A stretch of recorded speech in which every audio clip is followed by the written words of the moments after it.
Hello and welcome back to a brand new Player 2 Plays. My name is Paul James. Today we're playing Ghostwire Tokyo, the corrupted Casefiles prelude prequel to the full game that comes out later this week. Let's get into it.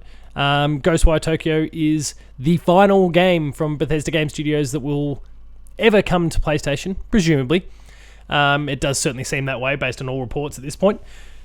Let's get into it and see what this is all about, because this is a Tango Gameworks game, so Shinji Mikami, we're talking horror, we're talking style and personality, that Japanese flavour, and let's see what all this is about. This is a prelude, again, to be clear, this is not the full game itself. Look for a Player 2 Plays when we're able to share it closer to or at launch. So this is like a prequel, prelude comic of sorts, I guess, or graphic novel.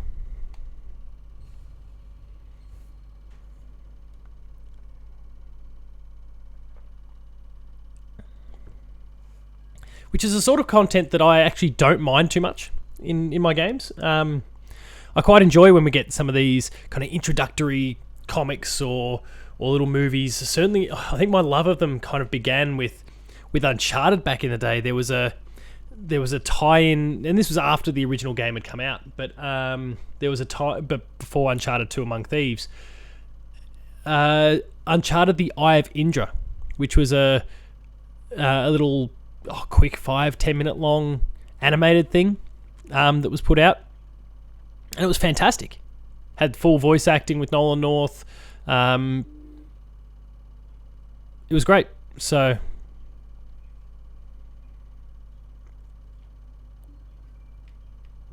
am I actually interacting? Oh, I am.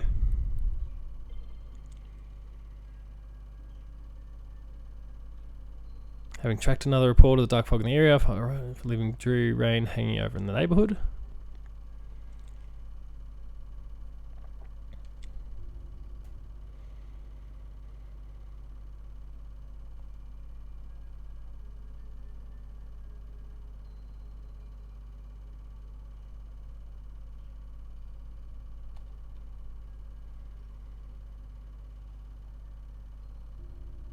Okay.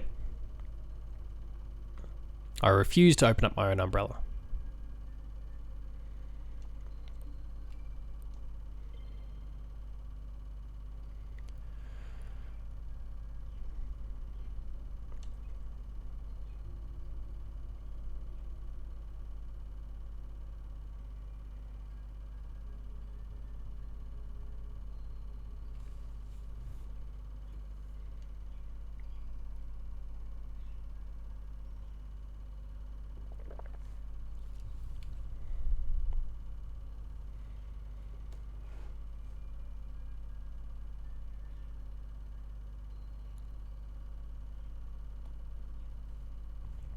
It's a shame that I guess in this case there's no voice acting of any sort. That would really, I think, liven it up a lot. I think what a lot of people are going to be depending on through this Player 2 Plays is for me to keep chirping along the way.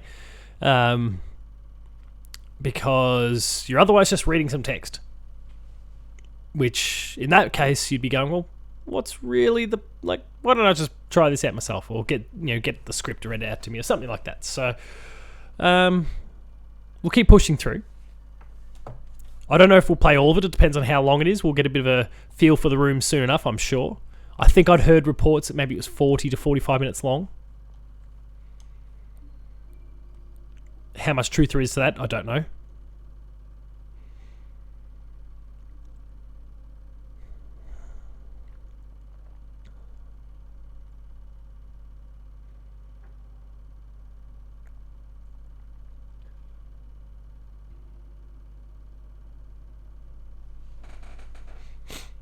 So is this kid going to grow up to be kind of our main protagonist? Or is our main protagonist? Like, there's a bit about this game that I've actively tried not to pay attention to. And I'd also kind of made the conscious decision after Deathloop was promoted to Deathloop last year that when this came along, I wasn't going to subscribe to watching the 20 plus trailers that they'd put out per day. And then it turns out there's been very little in this case.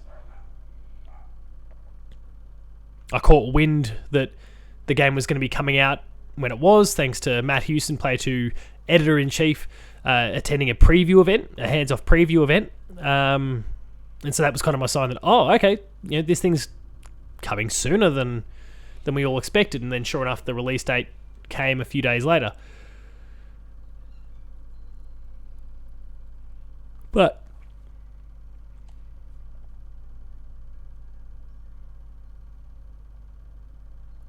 all right. Oh, and we got another one. Someone called KK has been looking into monsters in this part of town.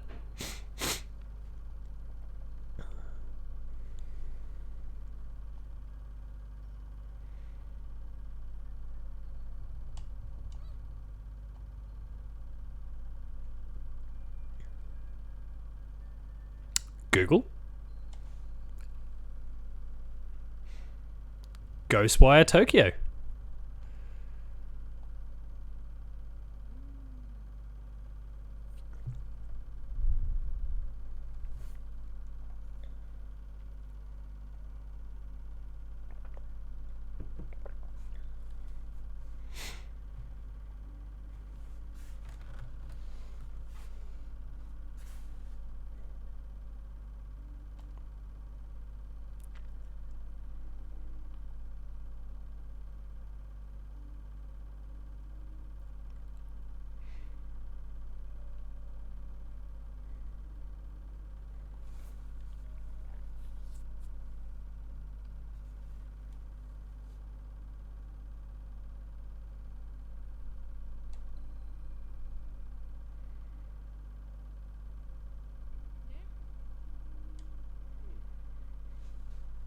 Come on, Ed.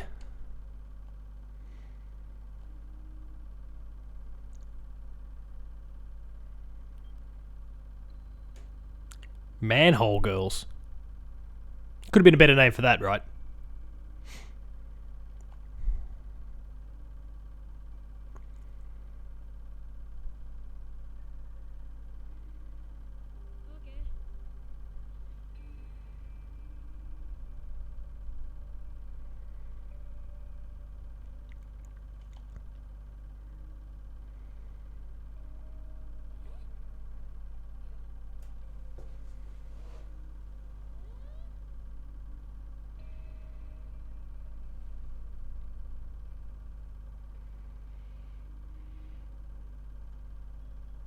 Keep catching something moving out of the corner of my eye. I don't know what it is.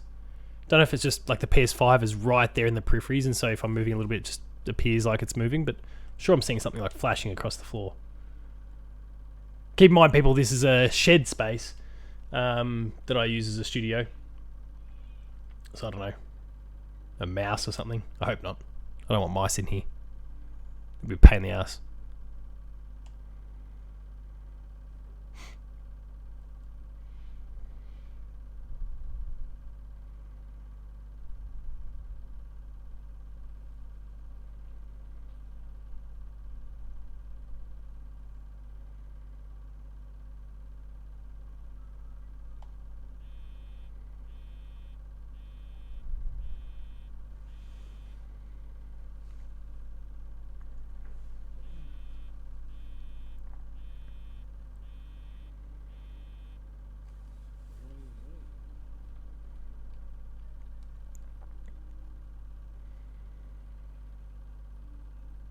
Gotta answer the phone, though.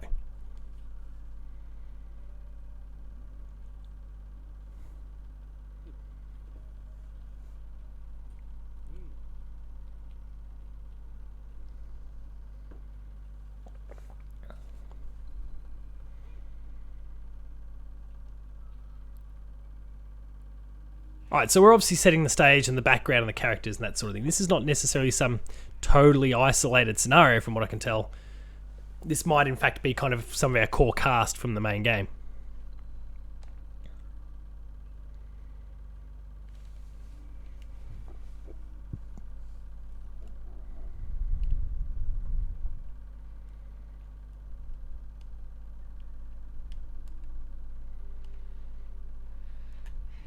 Who do I pick? You'll do.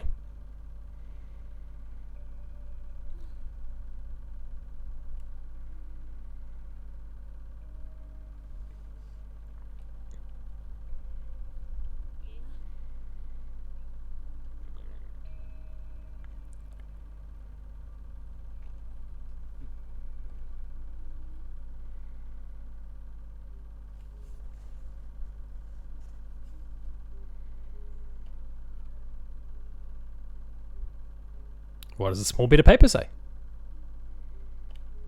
Oh.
Oh, come on, stop being... Be a softie.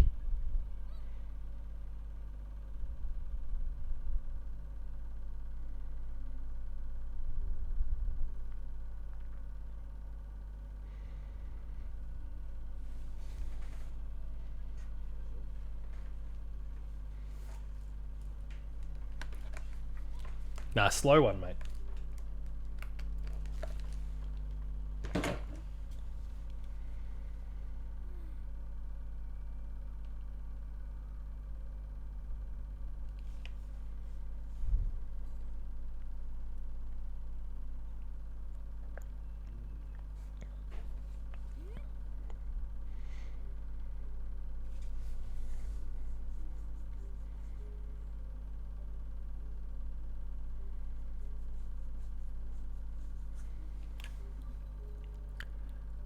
Um...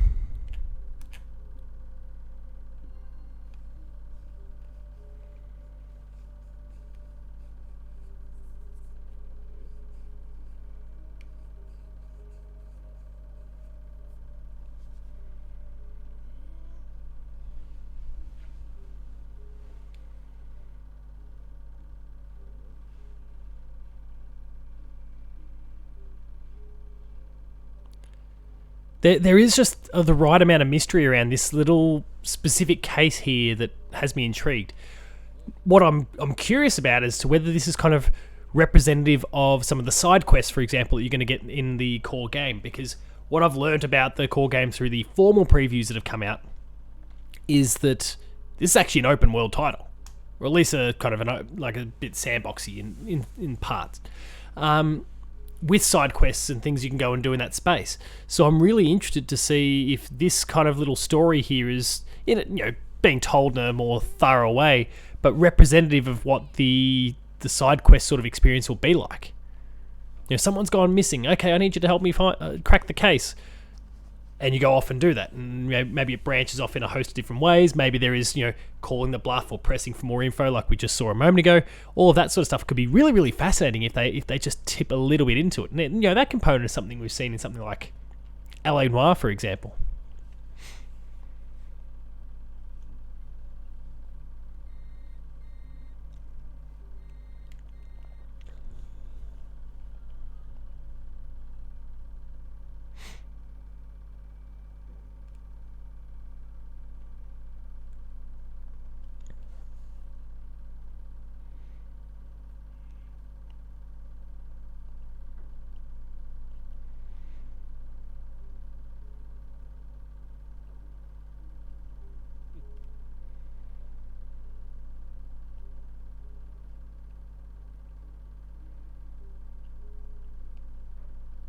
Right, let's go find this kid.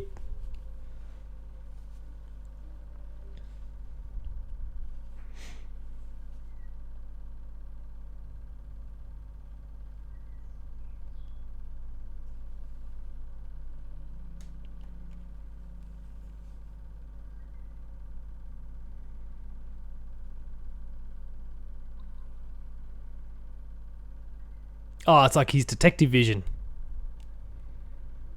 But there you go. There's the manhole.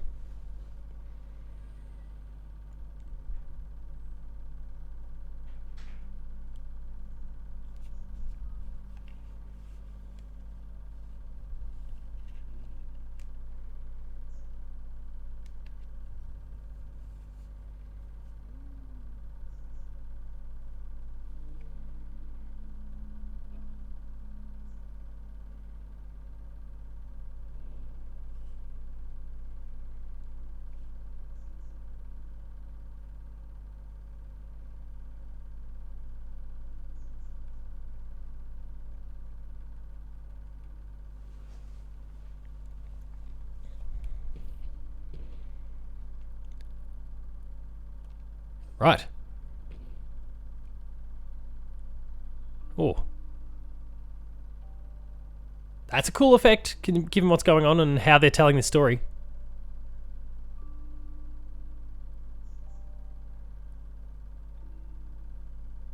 I'm focusing on the green specifically. The fact that one's not moving is what's allowing me to kind of keep focused and read this stuff properly. Oh, there we go.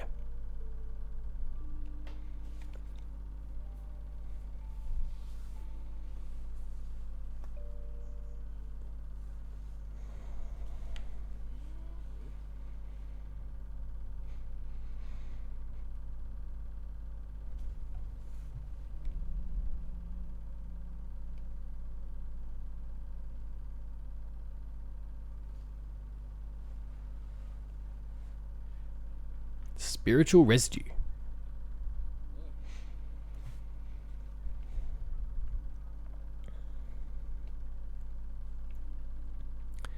I wonder if, and we're wading into territory here that is highly controversial in the gaming world in terms of business and those sorts of things in the gaming world.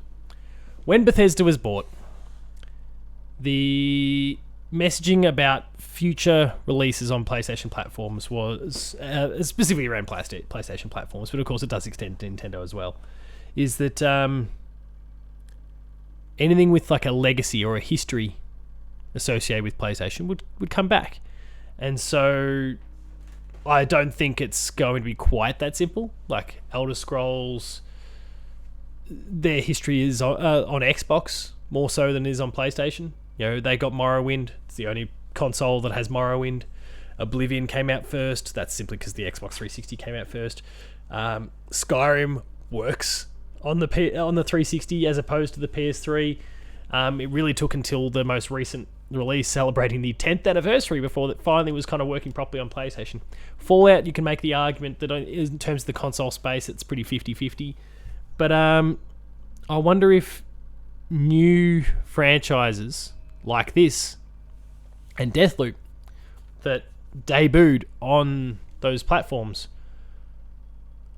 I wonder if like a hypothetical Ghostwire Tokyo 2, I wonder if that comes back to PlayStation, because that's got a history. I wonder if Deathloop 2 comes to PlayStation.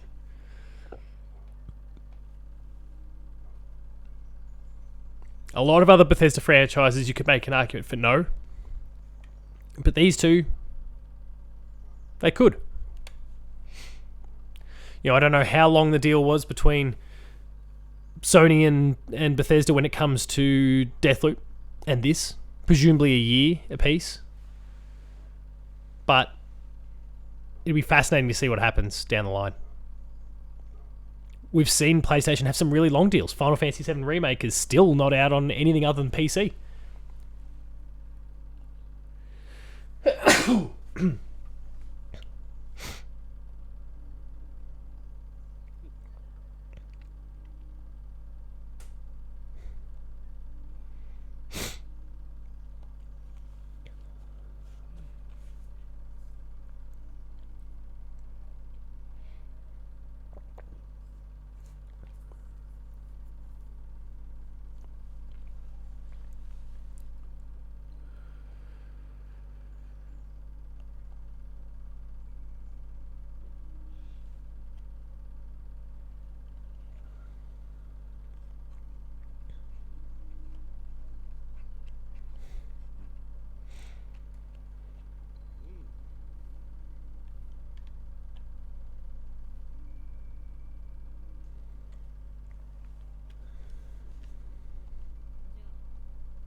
So I'm pretty fascinated so far. Oh, headless. Faceless.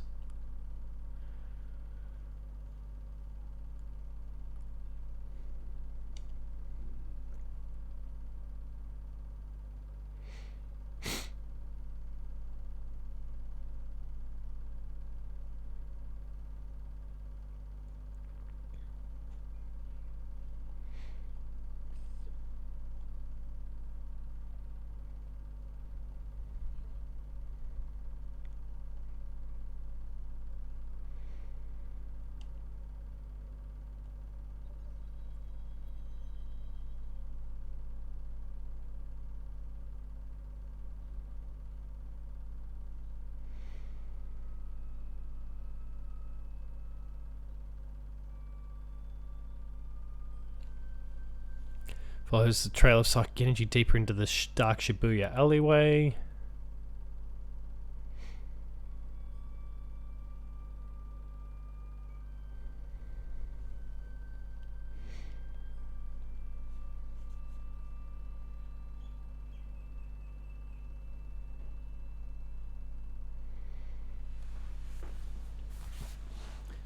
I'm definitely fascinated.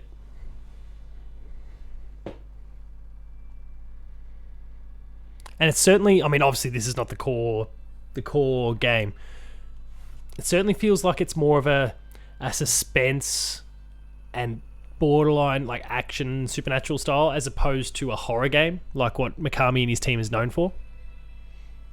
And I guess it's important to note that Mikami wasn't the lead developer for the game for a period. That was Ikumi Nakamura, who a lot of people have heard about. She was on the Bethesda stage when it was announced several years ago at this point, and before it was tightly associated with PlayStation. And then she left the studio shortly after being there for the announcement. So, and it was only just recently announced her own studio based in Japan that she's staffing up now. So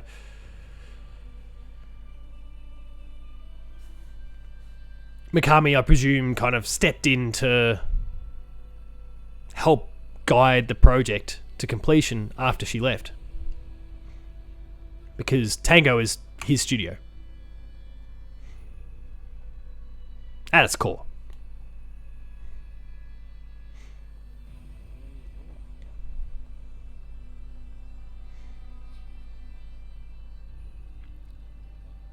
Alright, let's go under.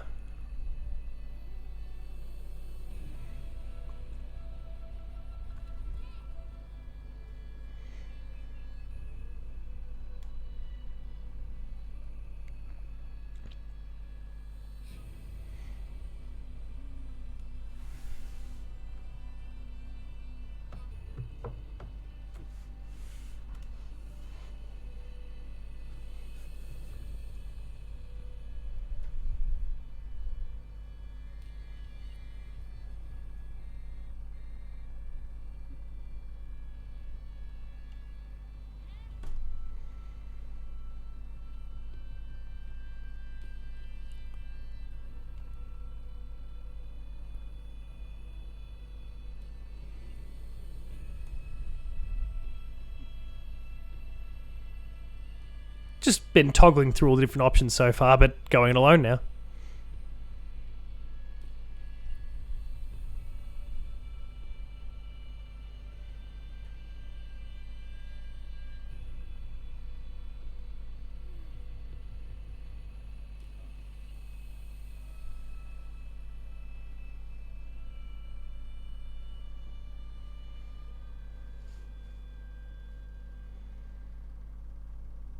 In the sewers.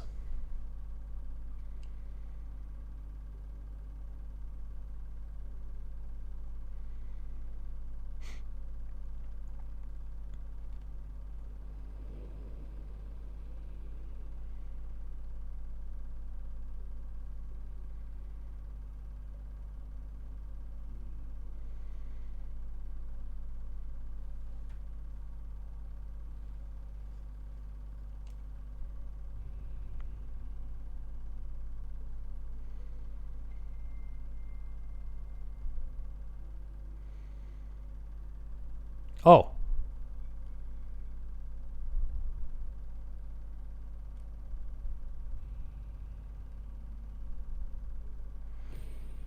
Sorry, that was a level of interaction that I wasn't expecting just then. But like we've seen in the trailers, kind of these hand gestures that are, you know, for the different spells and powers that I presume KK, as the protagonist, is in control of.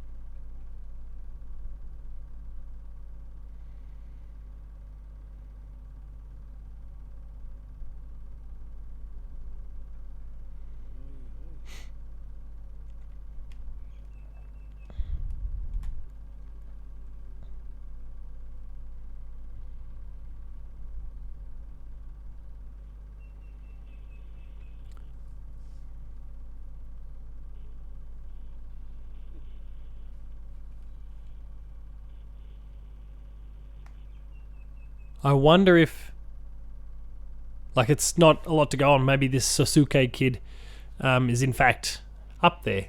Like, he was just missing. They found him. So what's this?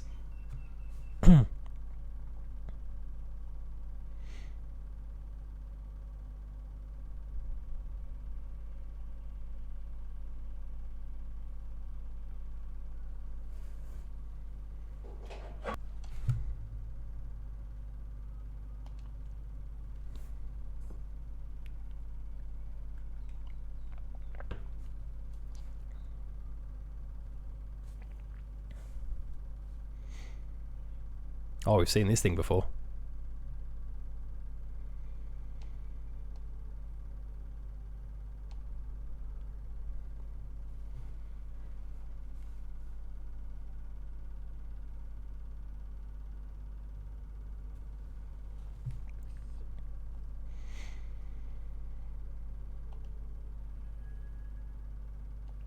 Right.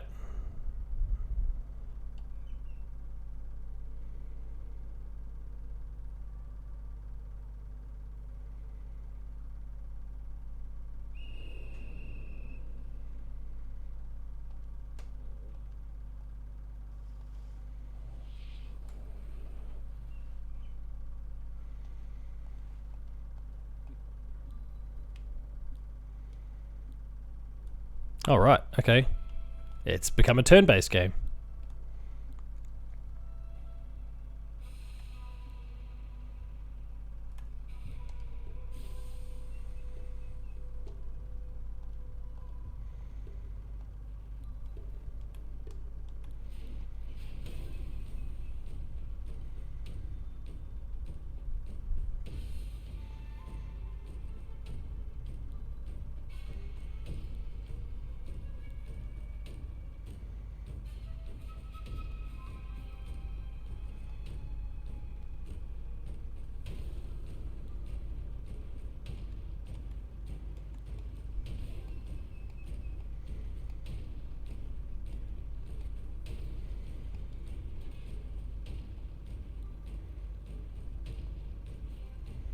It's become a turn-based RPG of sorts.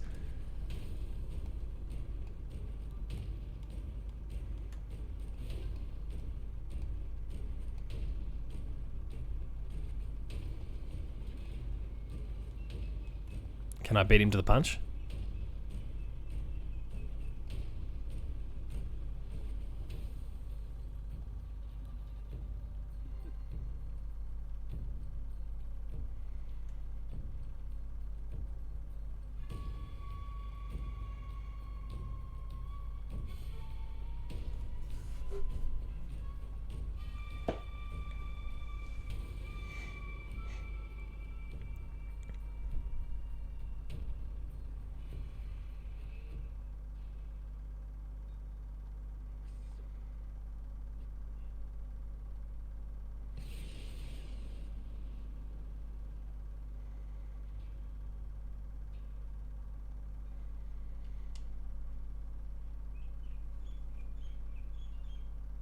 This is real cool. This is how you present your game pre-release. This is a fantastic way to engage people in the story that you're trying to tell in a free, cheap, and easy way, and not overly time-consuming way.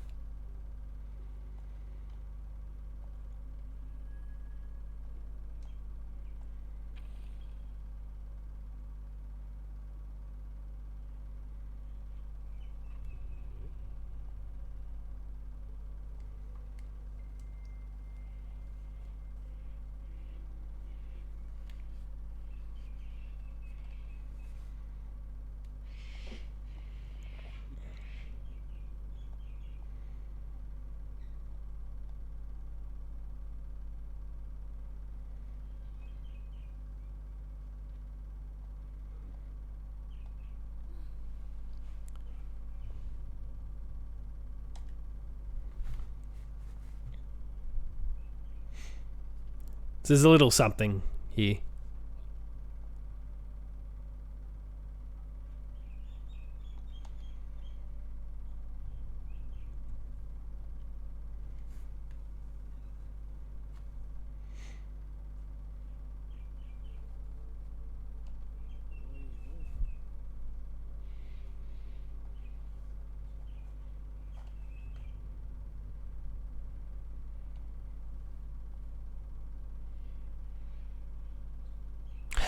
Yeah, see? There was a message beforehand.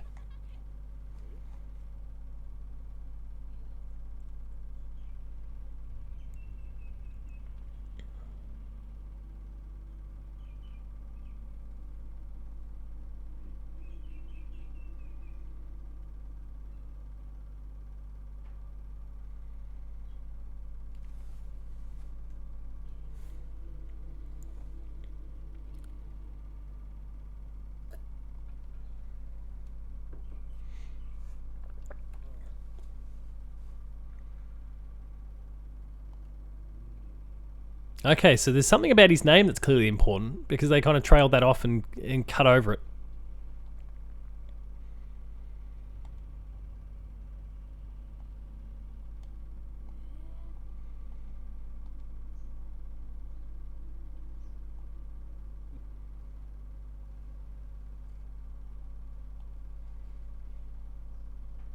Case of the Cursed Manhole. Extermination complete. KK.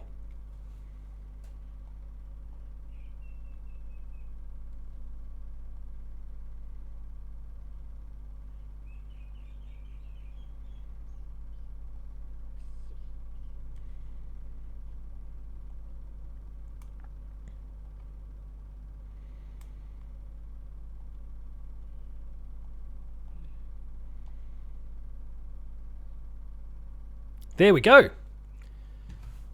That is the Ghostwire Tokyo Prelude Corrupted Casefile Prelude prequel to the main game that comes out this Friday. Be sure to look out for a review on the Player 2 website when we are able to get our hands on the game and can, of course, then talk about it. We'll make sure to do so. We already have Tim Henderson lined up as our reviewer whenever we get our hands on the game, so please keep your eye out for that review when the time comes.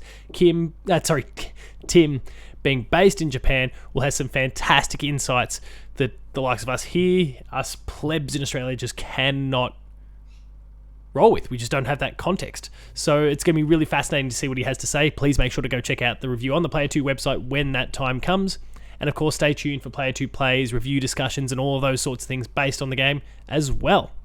If you enjoyed this episode of Player 2 Plays, then please be sure to like, share, and subscribe. All the buttons are down below. Hit the notification bell, that way you're alerted to every new video the moment it goes live on the channel. That includes Patched, more Player 2 Plays, Gamer School, and a whole bunch more. There's some awesome stuff there, so please subscribe and go and check it out. Visit the website, player2.net.au, for reviews, previews, opinion pieces, news, features, links to the podcast series Patched, the Player 2 Pixelcast, and Dev Diary, where there's been some sensational developer guests on the show in recent weeks and months, with more to come. So please, subscribe and go and check it out. We're on Patreon, patreon.com/player2au. You can get a few bucks. At the lower tiers, early access to episodes. At the higher tiers, monthly episode exclusives. Finally, there's Twitter. You'll find me at Paul James Games. The website, you'll find at Player2au. And again, that is Ghostwire Tokyo, the Prelude, Corrupted Case Files. As you saw, not overly interactive for the most part, but a really good tone piece for the game to come. So stay tuned, look for the release on Friday. Thank you to Bethesda and Tango for putting this together. thank you to Bethesda and Tango for access to the game when the time comes. We look forward to sharing our thoughts with you. And in the meantime, thanks a lot for watching. Cheers.